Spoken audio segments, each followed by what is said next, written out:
Greetings, good morning, July 28th, 2020, Hamptons Market Update, from my kitchen table to yours.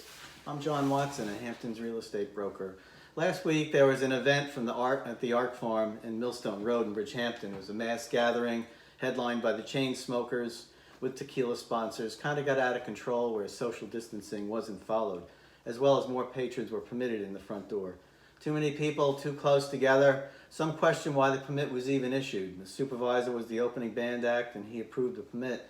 Perhaps next time an official without an interest in the event can be objective enough to grant it or restrict it. Oops is not an intelligent answer with a deadly virus.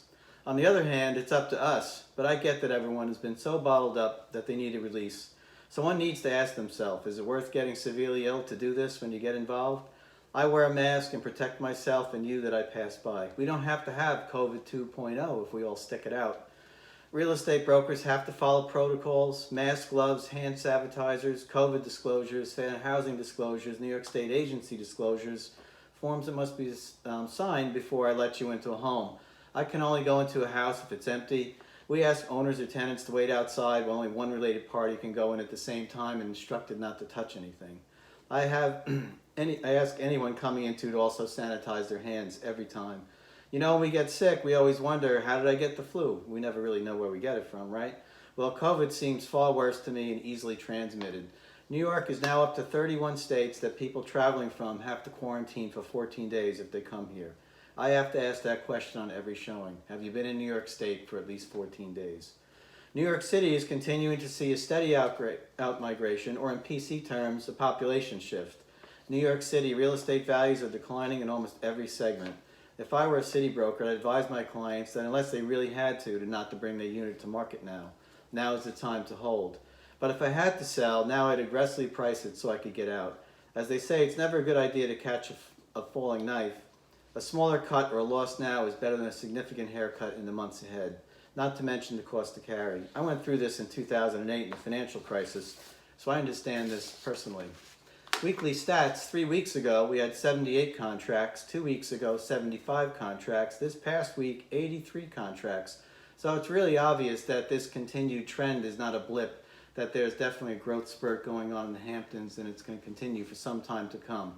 The financial markets are still putting out good results, interest rates are extremely low, open air, acreage, people are now adapted to working from home, the internet on the East End is finally being upgraded with fiber optics.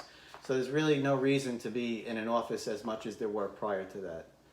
2 transactions, 8 to 10. 2 transactions, 6 to 8. 8 transactions, 4 to 6. 23, 2 to 4. 20, 1 to 2. 28, under $1 million. 71 or 85% of the transactions are under $4 million. The data continues to show the population shift, and New York City continues to place high demand on the East End real estate. Showings continue to occur. Access to property is not always easy with properties rented or owners restricting access. It's a seller's or a landlord's market. This past week, the New York State showing stats indicate that showings are up 87% over the same period last year. If you're buying, do not hesitate. Your bid should be close to, if not full asking price. If you're a seller, you're in the driver's seat. However, you need to allow the buyer time to do due diligence. Super fast contract signings occur when the stars are aligned from an accepted offer, home inspection, negotiating a contract, 7 to 10 days, typically 2 weeks. No one signs a contract without due diligence.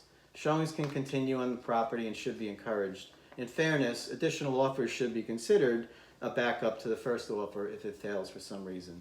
I'm John Watson. I'm a real estate broker for over 30 years. And when I'm involved in a listing, I do everything I can to make sure we have a smooth transaction by researching the property as much as I can. On the buying side, when a customer is focused on a property, I do exactly the same thing and bring forward what I've learned. Everyone should know what they're buying. That's this week's discussion. Enjoy this wonderful weather. It's just delightful out, and enjoy all that the Hamptons have to offer. You can reach me by call or text 516-551-6404 or by email john@hamptonsrealestatebroker.com or the web hamptonsrealestatebroker.com. That's it for now. See you guys next week. Be well.